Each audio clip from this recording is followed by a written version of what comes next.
자, 안녕 여러분. 우리 되게 오랜만이죠? 자, 오늘부터는 우리 교과서 6단원에 있는 물질의 특성에 대해서 다시 한번 훑어보는 그런 시간을 가져볼 거예요. 자, 우리 교과서 6단원 물질의 특성을 보면 첫 번째 특성으로 밀도가 나오는데요. 자, 그럼 오늘 밀도에 대해서 한번 제대로 배워볼게요.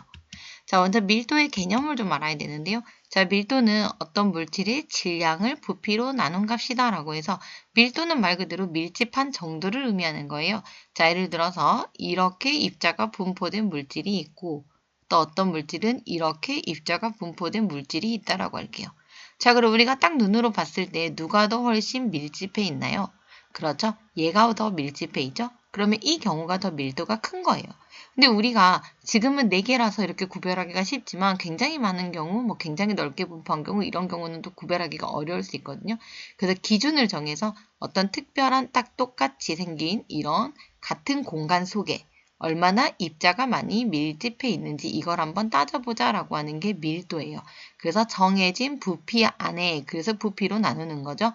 자, 질량 안에 입자의 개수가 얼마나 들어있느냐, 얼마나 밀집해 있느냐. 그래서 밀도는 부피분의 질량으로 계산할 수 있다라고 했어요. 자, 그럼 밀도의 단위를 보면요. 자, 단위는 쓰는 게 어려운 게 아니라 그대로 써주면 돼요. 자, 분자의 질량이 있기 때문에 분자에는 질량의 단위, 그 다음에 분모에는 부피이기 때문에 여기에는 부피의 단위를 써서 살짝 기울여주면 kg per 세제곱미터.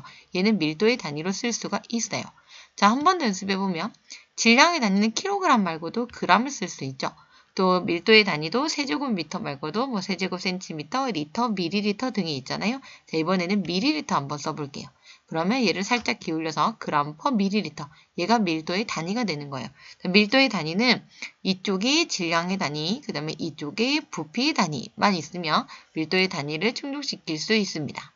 자, 아시겠죠?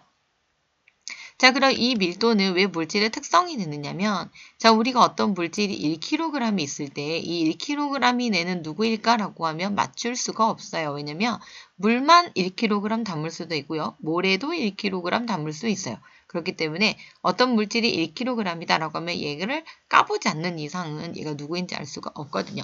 그러나 밀도 같은 경우에는 물질마다 정해진 값이 있어요. 그래서 얘가 1kg이든 10kg이든 100kg이든 상관없이 얘의 밀도는 얼마이다 라고 정해져 있기 때문에 물질의 특성, 물질을 구별할 수 있기 때문에 물질의 특성이 됩니다.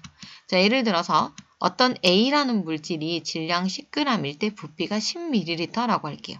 그럼 이 A라는 물질의 밀도를 한번 구해보면, 자, 밀도는 부피분의 질량이기 때문에, 자, 여기 위에는 질량 10g 쓰고요. 그 다음에 밑에 부피는 10ml 쓸 거예요. 그러면 약분이 되기 때문에 1. 그 다음에 단위는 그램 퍼 밀리리터. 나와 있는 단위를 그대로 써주면 되겠죠.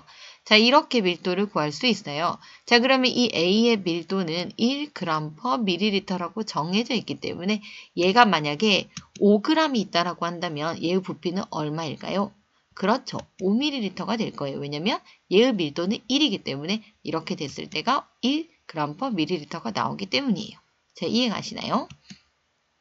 자, 밀도의 특징 하나만 그럼 더 살펴볼게요. 자, 선생님이 여기에다가 물이든 수조를 가져다 놨어요. 자, 물의 밀도는 여러분들도 많이 알고 있겠지만 1g per ml가 물의 밀도가 됩니다. 자, 선생님이 그러면 우리 수업 시간 했던 건데요. 이 물에다가 얼음하고 구리를 한번 띄워볼 건데요. 자, 얼음은 1kg을 준비했고요. 구리는 0.1kg을 준비했어요. 그럼 얘를 우리가 물에다 띄운다라고 하면 누가 가라앉고 누가 뜰까요? 자, 우리가 그냥 눈으로 봤을 때는 얼음의 질량이 더 크기 때문에 10배가 크잖아요. 얘가 훨씬 더 무겁다라고 우리가 생각할 수 있거든요. 그래서 얘가 얼음이 가라앉을 거야, 구리가 뜰 거야. 왜냐면 얘는 0.1kg으로 가벼우니까 이렇게 생각할 수 있어요. 그러나 선생님이 수업 시간에 뜨고 가라앉는 거는 질량이 아니라 뭐와 관계가 있다고 했어요? 그렇죠. 밀도와 관계가 있어요. 그래서 실제로 우리가 얼음이 1kg으로 구리보다 훨씬 더 질량이 크지만 실제로 띄워보면 얼음은 물 위에 뜨게 되죠. 자, 그 이유는 얼음의 밀도는 0.92 정도로 물보다 더 작아요. 자, 밀도가 작으면 위에 뜹니다. 그래서 얼음이 위에 뜰 거고요. 자, 구리는 우리가 실제로 수업 시간에 해봤을 때도 물 밑에 가라앉는 거 보셨을 거예요. 0.1kg으로 얼음보다 질량이 훨씬 적은데 얼음은 떴는데 구리는 왜 가라앉지? 라고 하면 구리의 밀도는 8.94 정도로 물의 거의 9배 가까이 커요. 그래서 얘를 넣게 되면 밀도가 큰 구리는 물 아래로 가라앉게 됩니다. 그래서 뜨고 가라앉는 거는 질량이 아니라 뭐와 관계가 있다?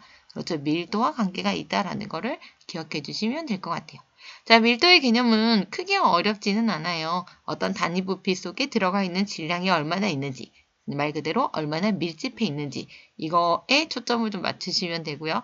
단위를 쓰는 방법은 어려운 게 아니라 주어진 그대로 여기다가 질량, 그 다음에 퍼, 여기다 부피 이렇게 써주면 된다라는 거. 그 다음에 밀도의 특징으로는 어떤 물질이 뜨고 가라앉는 것은 질량이 아니라 밀도와 관련이 있다라는 것을 기억하면 될 것 같아요. 자, 여기까지 어렵지 않았죠?